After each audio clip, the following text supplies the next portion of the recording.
Հիմա լսեք,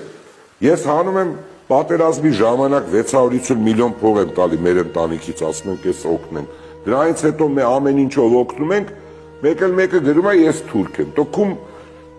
ամեն ինչով այդ ով որ իրանա տենց է բան Ինչա բայց միջև հիմա ձեզ ջղայնացնում այդ բանը։ Գիտեք ինչի համար, բա ես անեմ իր Ղարաբաղցին գնա իրան թալանի, մյուս Պաշտոնյան գնա թալանի։ Սաղոր ընդեղից գազ զերո չմո կոշիկ չունեցող ոչնչությունը դառնում է միլիոնատեր ոչ մի բիզնես չի արել իր կյանքում, բայց չջղայնանան ես։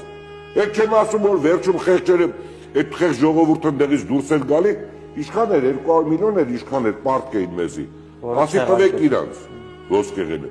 Հիմա ուզում եմ մի հատ Ղարաբաղցի այդ պաշտոնյաներից հարցնեմ, որ մեկն է դրա 10%-ն արել, կամ մի քանի ստեղ տասնյակ Ղարաբաղցի բիզնեսմեն կա։ Հենց հիմա ես անում եմ, ձեզ էլ ասում եմ, թողեն միասին ինչքան փող ա տվել, ու ինչքան ա գողացել ընդեղից։